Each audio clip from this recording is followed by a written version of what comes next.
si Attorney Neil Abayon, dati rin pong mambabatas ito. Attorney, maayong hapon, maulan na hapon ba dyan sa iyong kinaroroonan ngayon? Attorney Neil, si Admar. Good afternoon, Admar. Tapos gayahon lang tikaw kay memorize mo pala yung sobrang daming dialect, ha?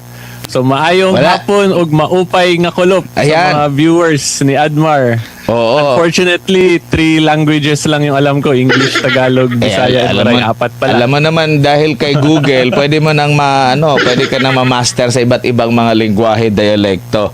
Well, mayong hapon na attorney. Pag-usapan natin, unahin mo na siguro natin yung impeachment bago yung bilang tagapagsalita mo no, sa kaso na hinahawakan ninyo kay Attorney Manasseh Carpio. Unahin lang muna natin. Ano bang dapat na mga maintindihan ng ating mga kababayan dito sa recent na iprenisenta na mga witness, ay na mga, di pa pala, witness lang pala kasi yung kahapon, yung kahapon at nung Tuesday and Tuesday and Lunes na witness po. Anong mahalagang punto? Kung ano na lang talaga yung status. Yes po. Based on my observation. So, currently, hindi pa rin napapakita talaga yung actual misuse kung ako po yung tatanungin. Yung pinapakita lang nila, may notice of disallowance na in-issue. So, yung dilemma lang kasi sa ganong legal theory, if you're going to ask me, my professional observation sa ganyan, yung notice of disallowance kasi that's for auditing purposes lang. Walang criminal liability dyan, tas wala ring any proof or evidence showing actual misuse. Yung allegation nila is misuse of confidential fund. Tapos yung next dyan, they are banking on the presumption na nakalagay dun sa Section 8 of the Joint Circular na pag may demand for liquidation tapos nag-fail, may presumption na nagka-personal use na yung respondent. Yung dilemma lang ng prosecution dun, kung mapanood nyo yung part, Admar, na kinlarify ni Presiding Officer Escudero mismo, na yung presumption dun applies pag may final na case. Wala namang any criminal case na final against VP Sara at present involving that. So, if we follow the jurisprudence that was cited in the joint circular, walang presumption talaga na nag-a-apply ngayon. And I actually, yan yung in-explain ko nga sa video na yung understanding ko din sa presumption na yun sa Section 8, pwede yun gamitin yung notice of disallowance as evidence para kung may mag-file talaga ng criminal case, mag-a-apply yung presumption. Tapos, evidentiary purposes yung notice of disallowance. Yun yung understanding ko dun sa presumption na yun ng Section 8. So, yung point ko lang, kinlarify yun ni Presiding Officer Escudero, tapos hindi man pinukpok, nireiterate niya dun sa witness paulit-ulit yung question, and then yung witness himself admitted na hindi niya alam na yun yung rational dun sa jurisprudence na pinagbasihan ng Section 8 na yun, na it's for criminal filing purposes. Pag may mag-file, may presumption. Opo. Yung nababanggit nyo na pag-file, baka hindi pa sila nakapag-file din kasi paunang pa lang naman itong kanilang ginawa. Yung sa audit, mga initial reports na hindi pa talaga final, hindi pa executory. Yes. Attorney, kaya hindi sila umabot siguro doon sa paghahain ng kaso, or pwede ka na bang maghain, pwede na ba silang magrekomenda ng reklamo pag mga pa lang yung AOM saka yung notice of suspension ba yun na paunang mga puna nila, attorney? Ganito lang, Admar, para mag-gets nyo talaga. Yung presumption nga na yun sa Section 8 will apply only kung may criminal case. So since walang any criminal case naman, wala ring presumption talaga na nag-a-apply at present. Yun yung point of view and assessment ko dun sa Joint Circular in relation sa jurisprudence na pinagbasihan. Pero I think yung gusto mo lang talaga rin i-point out is kung ano ba talaga yung status nitong current COA case against VP Sara. So even though may notice of disallowance na in-issue yung COA N-Bank, appealable pa po yun sa Supreme Court. And yung nami-mix and match kasi minsan, when you say executory, ibig sabihin ba nun final? Those are two different things. When you say executory, may provision ng judgment, dun sa judgment na pwede execute. Pero it does not mean na final na yung actual case, meaning finally resolved na talaga yung main issue kasi pwede pa i-appeal sa Supreme Court. So a case can be executory but it can still be subjected to appeal. Therefore, hindi pa yun final even though executory na. Tapos yung executory aspect din naman po dun sa mga COA decisions, that's only for civil liability, yung restitution. And there are also Supreme Court decided cases na pag i-appeal yan sa Supreme Court, tas mapakitang may good faith yung respondents although hindi nasunod yung auditing standard, wala ring actual restitution na mangyayari pag may good faith defense yung respondent. Opo. Attorney, ito na lang. Kailan ba maghahain ng kaso si COA kapag may mali silang nakita? Hanggang saang level dun? Recommendatory sila actually. Mhm. So yung mag-file dapat niyan, DOJ, Ombudsman. Opo. Yun. So, kumbaga, Yung COA is mainly for auditing purposes. pero sa tingin nyo po, ang usual ba ay tinatapos mo na lahat ng proseso hanggang doon sa notice. Ang sinasabi kasi nila, pag notice of disallowance, yun na yung ano nila. Pag umabot na ba sa ganun, automatic magrekomenda sila sa ombudsman. Kasi sa pagkakaalam ko, yung kanyang witness, hindi na umabot doon sa punto na meron ng notice of disallowance. Yes. Sabi Doon nga na siya niya. sa EOM. Tama. Yes, attorney. Yes. So yung pag-file naman ng criminal case, hindi yan kailangan antayin talaga yung sa COA kasi yung COA is for purposes of auditing. Yung criminal case, criminal in nature yun siya. So as long as may evidence yung mag-aakusa na mapakita na itong essential elements ng crime na to ay ginawa talaga ng accused, pwede na nila yun i-file kasi possible na yun pumasok yung reasonable certainty of conviction na threshold for filing of cases. So hindi kailangan talaga pero kailangan may evidence pa rin sila to convict. Kasi again, kung mag-file din silang criminal case tas wala naman sila ebidensya rin doon, di wala rin mangyayari. Madidismiss lang din yung case. Pero as to the filing, Opo. different aspects po yun. Auditing case, auditing administrative case versus a criminal case. Dito naman tayo sa pagiging accountable officer. Direkta ba na si VP Sara ang halimbawa pagpalagay natin na may mali doon sa proseso sa kanilang pag-audit or sa pag-liquidate nila, direkta ba si Vice President Sara Duterte ang mapapanagot? Yung sa joint circular may or na provision kung may designated. So if we follow the plain meaning rule, yung verba lehis, so it's the head of agency or yung designated. Self-explanatory naman po yung provision na yun eh.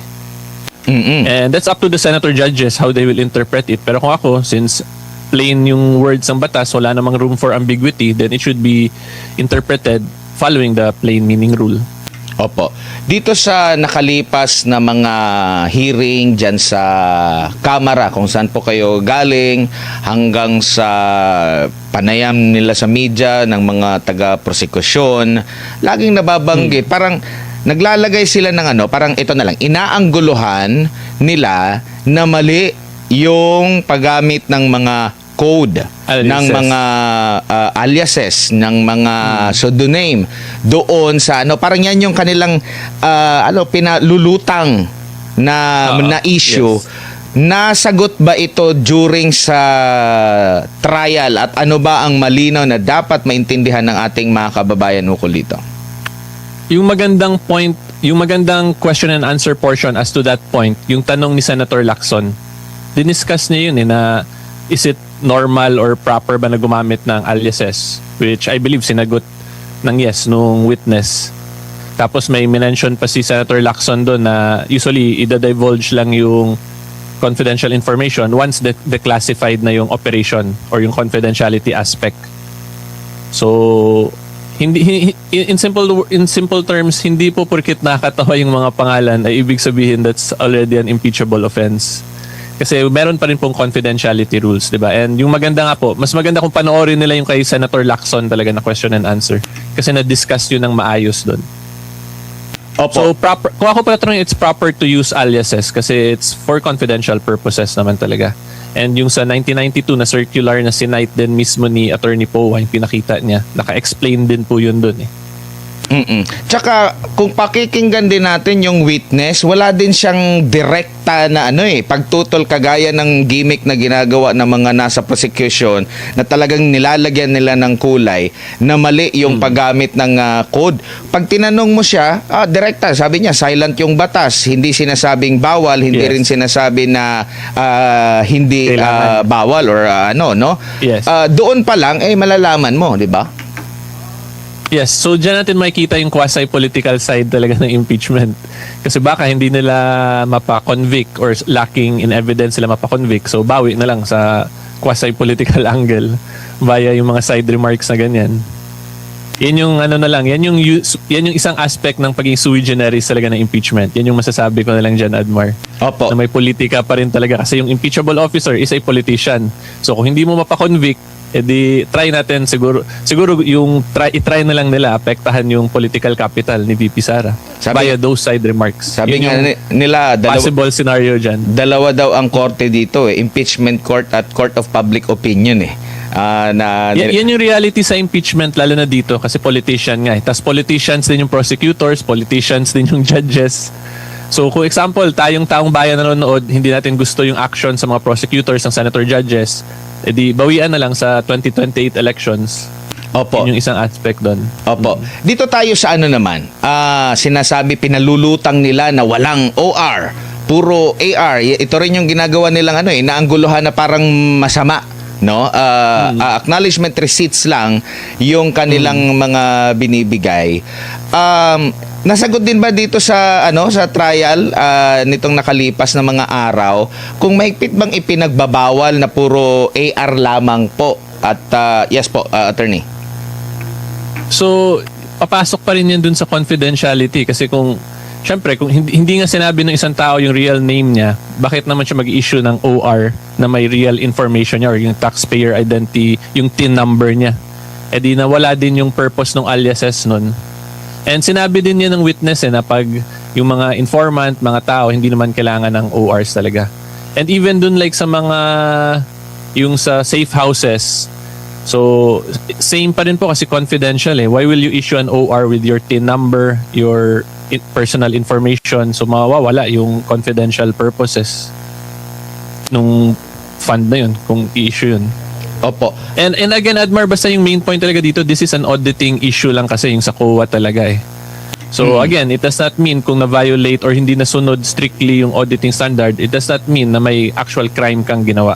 Opo. Yun yung nami-mix and match kasi ng tao. Ibig tingin kasi nila porket may COA, automatic, may mali kang ginawa. Yung purpose lang talaga ng COA ay hindi mo nasunod yung auditing requirements. Pero kung gusto mapanagot as to the criminal liability yung isang tao, you have to prove the essential elements din of plunder, graft and corruption, or malversation. Depende kung ano yung criminal case na ifa-file. Opo. Meron dito Hindi dapat i-mix and match talaga yung Opo. legal issues.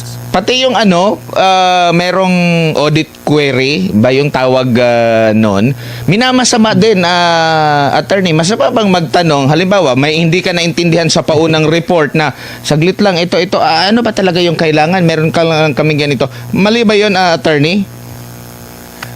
It's always normal to clarify even in regular cases, diba? Pag hindi ka sure, hindi mo maintindihan yung sinabi ng opposing counsel, hindi mo maintindihan yung ruling ng judge, syempre mag-ask ka for clarification. Kasi that's part of due process Why will you act on something na hindi mo fully naintindihan pa yung ina-allege against you? So that's expected and normal lang. Kasi ano naman yan right to be notified and right to explain. Opo. So dun yun papasok sa right to be notified mo kung ano yung proper talaga na gusto or kung ano yung gusto talaga i-point out na ina-allege against you. Opo. Ito rin, ang laging minimension ng mismong taga-COA na witness, si Wamil, Attorney Wamil, ay yung Joint Memorandum Circular 15. Pero ipinunto doon sa cross-examination ng depensa yung dalawang batas sa Revised Penal Code tsaka yung sa Anti-Graft and Corrupt Practices Act. Now ngayon, Bawal mag-divulge. Opo. Pag mag-divulge, may possible para sa criminal liability. kaalaman lang ng ating mga kababayan, saan ba ang mas mananaig? Itong Joint Memorandum Circular, COA, DBM, o itong dalawang batas na ito? Or dapat pagsabayin lagi ito na bilang auditor sa paghimay sa paggastos ng confidential fund? Meron din kasi ang hierarchy of laws So the Constitution, regular statutes, then mga internal rules. So yung joint circular is internal rule. So hindi siya pwede mag-go against or mag-amend ng mga Republic Acts. So if a Republic Act or a general statute like yung sa Revised Penal Code nagsabi bawal mag-disclose or yung dun sa RA 3019 bawal mag-disclose, hindi yun pwede amendahan ng isang joint circular, yung provisions na yun. Opo. So in other words, hindi ka pwede mag-disclose talaga ng confidential information just because sinabi ng for auditing purposes. Kasi may criminal liability yun Ang ano din dito, attorney, kasi 'di ba, pag unang part sa pagpresenta ng witness, pinapakilala para ma-establish yung credibility, mas lalong mababawasan yung credibility kasi una, abogado ka, CPA lawyer ka. Tapos hindi mo lagi mo lang binabanggit yung Joint Memorandum Circular, hindi mo nababanggit nga doon sa pagiging witness mo yung RPC tsaka Other yung laws, itong yes. yung mga iba pang mga batas, attorney, pati rin yung sunod-sunod na pagtatanong ni Presiding Officer Chis Escudero, medyo doon yata parang hindi nakahanda ang witness sa attorney.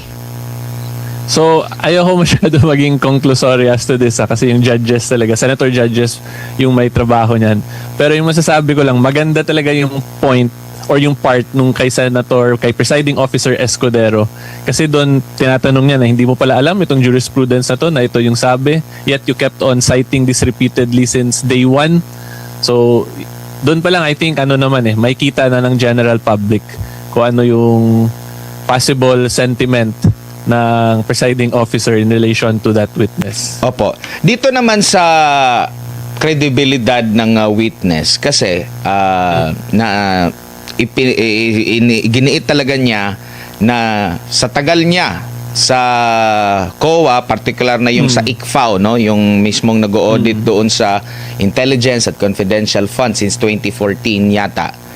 Giniit Yes. niya na wala siyang alam at bukod tangi na si Vice President Sara Duterte lamang ang may intelligence fund or confidential fund. Now ngayon, na-debunk ito ng depensa at merong dokumento na nagsasabi na merong confidential fund din si Vice President Binay. Now Binay, ngayon, yes. humirit pa siya ng tanong. Ang mismong witness, sabi niya, ang tanong, na-liquidate ba yan? Saglit lang, di ba? Sila ang taga-liquidate ng mga pondo mula sa Office of the Vice President din. Anong masasabi nyo dito? Bawas kredibilidad ito, attorney? Ano na lang tawagin ko, bawas pogi points na lang. Kasi ayoko masyado maging conclusory yung statements. Bawas pogi points kasi yung action na yun ng part nung office ni VP Binay, that's official, official functions ng isang government. So dapat alam niya yun. Theoretically. Tsaka, Lalo na he is making bold claims ba na ganun ka laking claim. And he's a lawyer also. So pag lawyer ka kasi, mataas credentials mo as a witness, mas mataas yung expectation sa'yo. Yun yung reality talaga. Tapos pag nakikita na hindi ka talaga expert dun sa profession mo, bawas ngayon ng pogi points. Opo. Sa isang witness. Ang napansin ko lang din po, di ko alam kung napansin nyo rin po, attorney, yung mga witness na nailatag nila, parang bitin yung yung naging role. Kumbaga parang kulang. Like kagaya dito sa witness nila sa Yung sa COA. AOM. Oo, hanggang doon lang sila. Yung sa NBI din, parang limitado lang din. Tapos, ang napansin ko, bakit lahat ng mga naging witness na ilipat agad? Alam mo yung parang nakita ba yung nagkataon lang ba, di ba? Yung sa NBI, after nung naging regional director na ng BARM, ngayon regional director na yata sa inyong lugar sa Eastern na Visayas si Lotok. Tapos yung isa naman nailipat na, hindi na siya sa cybercrime. Ito namang si COA biglang nalipat na rin ito sa Pasay. Ano masasabi mo sa mga ganitong klase din na witness? Or ano na lang yung dapat na yung may kredibilidad na witness talaga na may personal knowledge all the way, attorney? So, mag-comment muna ako dun sa paglipat. Yung sa mga paglipat naman kasi pag-appoint, at the end of the day, whether or not qualified ba yung appointee to the position or yung ipopromote. So kung qualified sila, wala namang question dun. Pero of course, hindi rin mabiblame ng government kung may questions yung general public kasi din yung timing ng mga pag-transfer, pag-appoint, pag-promote. Medyo somewhat dikit masyado dun sa impeachment process. So kung i-criticize yung government ng general public because of those promotions, yung point ko lang ay dapat i-expect din yun ng public. Kasi nga may mga din sa timings talaga.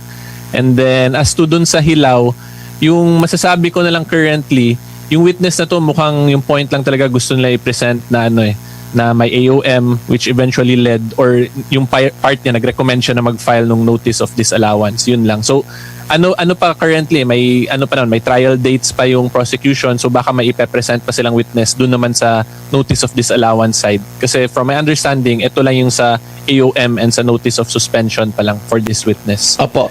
Kaya siya parang may appearance talaga of hilaw.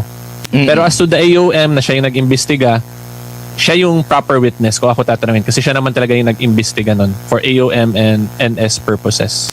Tsaka laging na... Pero ano lang, may mga questionable areas lang siya dun sa mga sinagot nga niya, which is may kita din naman natin nga yun sa line of questioning ng mga senator judges. Oo, kasi kung ganito po ang nangyayari na question agad, hindi pa pala final and executory, marami pa palang mga proseso yan, wala nang matitirang mga opisyal ng gobyerno sa ating mga iba't ibang mga ahensya kasi for sure kung babasahin mo yung mga ina-upload nila na mga files, ang daming mga puna ng mga puna ng COA sa kanila sa paggastos ng kanilang at dito tuloy mabubuksan yung issue na nagkakaroon ng selective justice, attorney.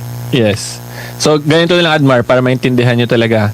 Yung impeachment kasi, it's a serious constitutional function. When you say serious, dapat talaga mataas din yung threshold niyan or yung requirements kasi yung epekto nga niyan, tatanggalin from office ang isang impeachable officer, which in this case is an elected officer, di ba? Yung may 32 million votes. So kung papagbasihan kasi yung mga pending matters pa lang, wala pang actual resolution, wala pang finality, tas gagamitin yun as basis ng impeachment, kung ako tatanungin, it is highly improper considering na pagtitingnan mo yung other grounds for impeachable offense, mga grave offenses yun eh. Betrayal of yung graft and corruption, treason, matataas siyang crimes talaga ba? So in other words, kung puro tayo pending pa lang speculations yung gagamitin nating cause of action or basis sa pag-file, it goes against the spirit of the impeachment process na dapat it should be based on severe wrongdoings of a respondent sa impeachment offense. Kasi kung titingnan nyo rin yung betrayal of public trust na ground, ang sinabi nga dong examples ng Supreme Court, tyrannical abuse. So that's grabing pang-aabuso talaga. So how can something na wala pang final constitute as grabing pang-aabuso ng kapangyarihan? Diba? Opo. So yun yung sa akin talaga. Kaya hindi ako pabor na pag wala pang finality, pending pa yung mga bagay, it should not be used as basis as an impeachable offense.